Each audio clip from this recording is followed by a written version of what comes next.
Hi, I'm Roseanne, and I have a complicated, mild traumatic brain injury, and this is my weekly check-in. If you find that you relate to this in any way, or you just like hanging out with me, I hope you'll subscribe.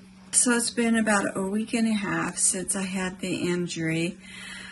I was tempted not to do this because it is kind of hard for me to even think and express where I am.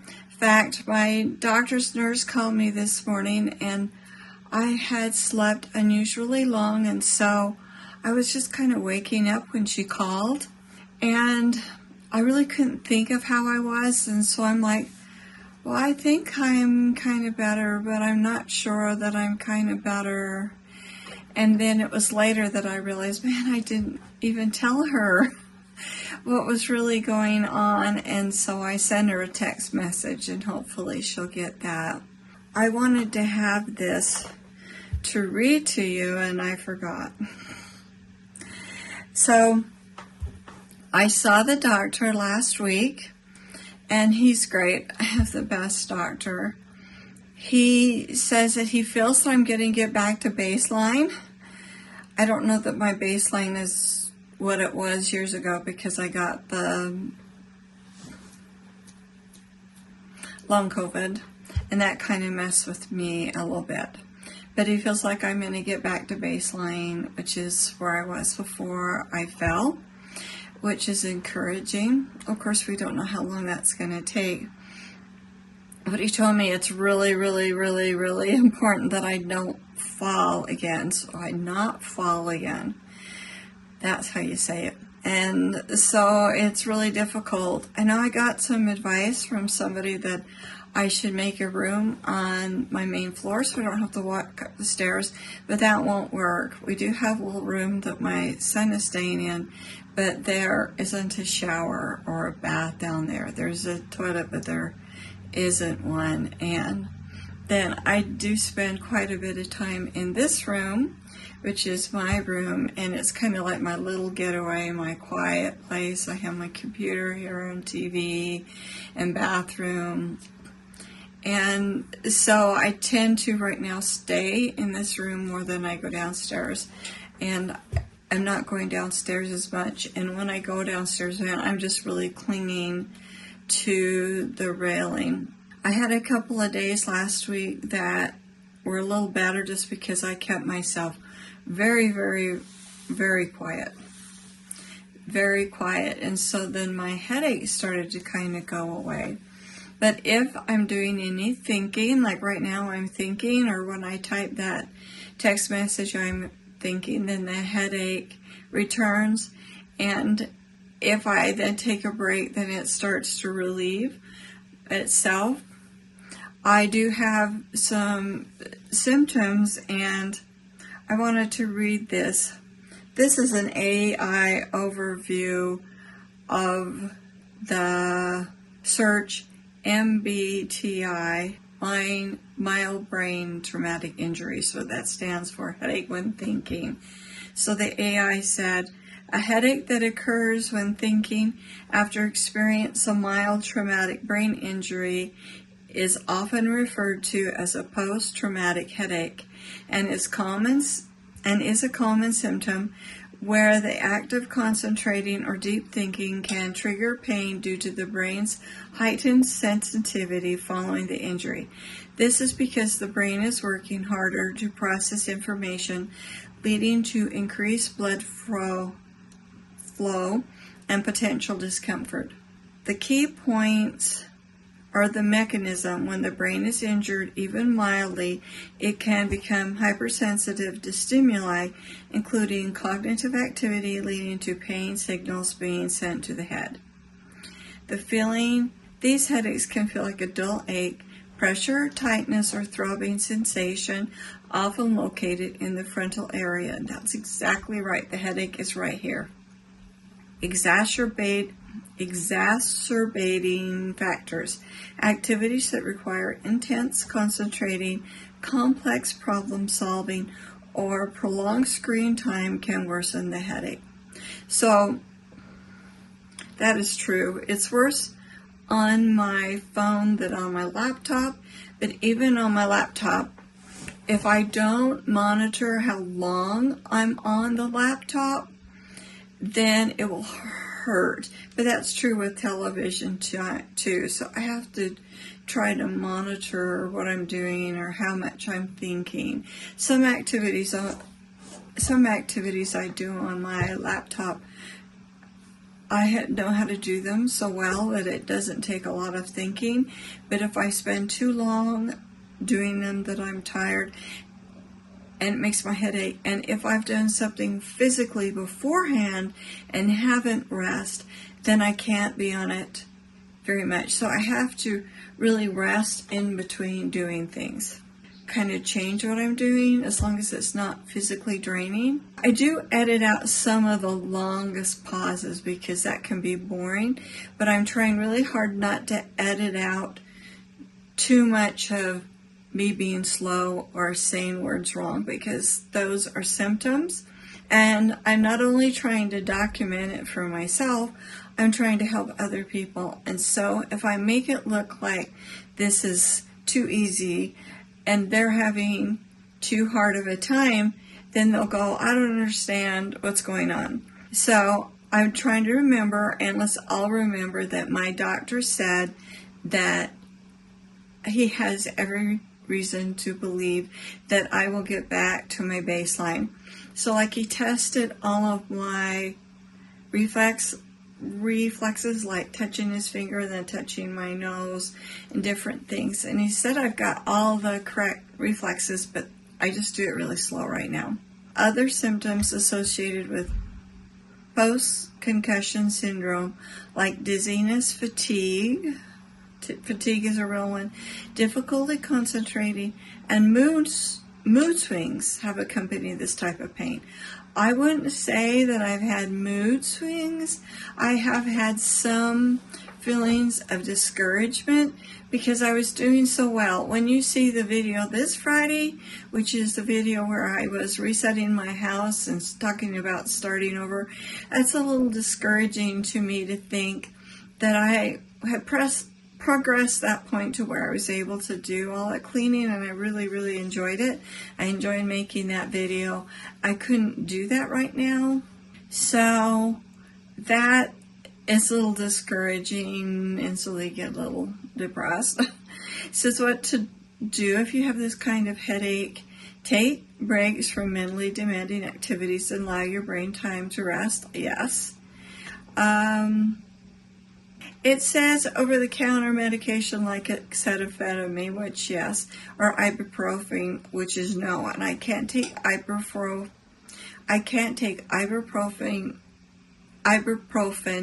or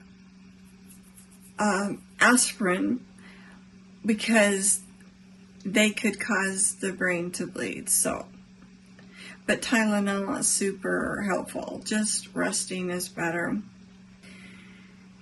And then I had read, and it would be hard for me to get back that because I'm still impulsive, like I have done some more shopping. I don't feel terrible about what I bought. It's just like the fact that I did it is bothering me. But I'm finding, because they talk about a personality change, and I don't know that my basic personality has changed, and they said any little personality changes you have will go away. Mostly likely will go away because they're just your brain dealing with it. And what I'm finding is that my brain or my personality, everything, is not able to be tolerant of things I would have been tolerant of. Like, I have some t-shirts, and when I did my closet declutter, I got down to my t-shirt area, and I just kind of quickly went through them, and I was thinking, oh, I can get through another season with them. Some of them, I've had them like 3 seasons, 4 seasons, some of them not so long. And I wanted to put a t-shirt underneath this today, and I'm like, man, they're all looking all faded and everything, and some of them are kind of stretched. I don't want to wear these anymore. So I got out a white one, and when I did my shopping, I had bought some new t-shirts and like a new sweatshirt. And when I was going through the t-shirts this morning, I was really glad I did that, because I don't want to wear those old worn out ones. It's like really bothersome to me that I want to feel better about what I'm wearing. So I realized I'm going to get rid of those t-shirts. I'm going to look at the ones I've got coming, and then I'm going to decide what other colors I want and order those, because where I buy them doesn't cost a lot. So I'm going to do that. But it took me this morning to realize, yeah, I'm not as tolerant of some things that I used to be. Yesterday I went to church. It was the first time since my injury. So this was the third Sunday. And I got through the first meeting, which is like the worship meeting, where we hear talks, we take the sacrament. And that was fine because there was only one thing happening at a time. The second meeting is a Sunday school where you're studying the scriptures and you have a teacher, and then people in the room will add to the conversation. I was only in there about 15 minutes and my head was aching so bad and I was so tired, and I wanted to get out of there and go home, but there were people on both sides on the end of the benches, and I didn't want to. I just felt like I couldn't handle being rude and going past them. Well, they wouldn't have cared, but the rest of that meeting was just like agony for me. I ended up kind of scrolling my phone, because if I was scrolling my phone, then my brain was able to shut out more all of the sound that was going on, and I wasn't trying to listen. It was the problem of trying to listen to the teacher and then catch what other people were saying and bring it into my mind fast enough to follow it, with really a lot of effort for my brain. We went to a family get together with my husband's brothers and sisters and their spouses, which is one of our favorite things to do. And I really wanted to go because I really wanted to see them, but I didn't know how long I was going to be able to get through. So I told Gary, we'll go and eat, and then when we play this game we call Paxman Bridge. When we get to the cards, if it's noisy and confusion, we'll have to leave. So I assumed we'd have to leave, but we were at Gary's sister's house, which is a quieter room. Sometimes there are rooms where it's more echoey, and sometimes they are just louder, but maybe they weren't as loud because we had told them about my concussion. But the conversation was quieter, and we had a good time, and I got through the whole thing. I got really tired the end of the second hand. They were all just fine with going, and so I was really glad that I'd gotten through that I could be around my people. I'm not around my family a lot. They're kind of leaving me alone, and they'll come in and check on me, or my granddaughter will run in and show me something. But they're basically giving me this time to be alone and rest and kind of get my brain relaxed. I have gone down sometimes and done the dishes. I can do that best when it's quiet and there aren't a lot of people around. I haven't done any cooking. I finally cleaned my bathroom this morning. I didn't do the floors or any heavy, because any like heavy kind of pushing thing or leaning over, it was like doing the bathtub was hard, but I got in it so I wasn't leaning my head over as much, and it was pretty much clean. I just had to dust it. I forgot to do the mirror, which is not like me, so later I'll go in and clean the mirror. And then later I am going to do my decluttering. When you see the decluttering video, which comes out not this Friday, but the Friday after, you'll see that I did 3 days or 2 days at once, I think, because I'm so far behind. But I've decided it's not 30 days in a row, it's just 30 days, because that's what I can do. That's all I can do, and that's just fine. And I did some easy tasks. with that, but I did them.